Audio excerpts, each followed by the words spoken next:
Približuje se festival Lent, kaj bo letos novega? Torej, letos bo novega na festivalu Lent to, da so se spremenila nekatera prizorišča v manjšem delu, seveda park doživeti se širi tudi na muzej nov, v pekarno in na umetnostno galerijo. Na mesto v Navskem dvorcu bo stand-up komedije v letošnjem letu na dvorišču za Zlatim levom. Drugače programsko ostajamo seveda zvesti temu za vsakega nekaj, torej ne za čisto vsak okus, ampak lahko rečemo temu v skladu z dobrim okusom. Ostajamo pri enakem številu prireditev, celo lahko rečemo, da so se povečale in utrjujemo temelj festivala Lent kot eden od temeljev za bodoče Evropske prestolnice kulture 2012. Katere bodo tiste največje zvezde na glavnem odru?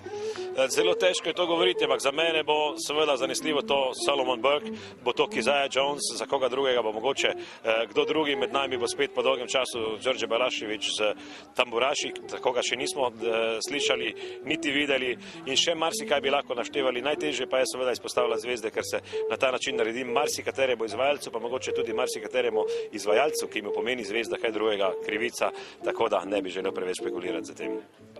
Osrednji del festivala Lent je tudi folk art. Kaj bomo tam videli novega? Torej, nekih novosti pri folk artu seveda ne bo, razen da se skupine menjujejo, kot se menjujejo praktično vsako leto. Imeli bomo zelo pester program z atraktivnimi skupinami. Najbolj bistveno je, da jih seveda pospremimo tudi v druge kraje Slovenije in že na ta način kažemo, kako bo pravzaprav lahko pri EPK 2012 potekalo mreženje. Nova KBM je že dolga leta sponzor festivala Lent. Kako to, da ste se kljub težkim časom odločili, da ostanete glavni pokrovitelj? Nova Kreditna banka Maribor in celotna njena skupina smo ponosni meščani tega mesta, ne glede na to, da je to podjetje. In seveda z ponosom podpiramo vse uspešne projekte, ki so v Mariboru, tako gospodarske, kulturne, pa tudi na koncu, če rečemo, politične uspehe, ki jih Maribor dosega. Nikoli ni kaj posebej podarjenega v tem mestu in seveda zato tiste inštitucije, ki imamo ekonomski potencial in moč, pravzaprav smo dolžne uspešne projekte v tem mestu tudi podpirati. Festival Lent definitivno je eden uspešnejših festivalov v Evropi, ne samo v Sloveniji, in iz tega vidika je absolutno logično, da bomo tudi v težkih časih stali ob strani. Se tudi sami kdaj ogledate, kakšno predstavo na festivalu?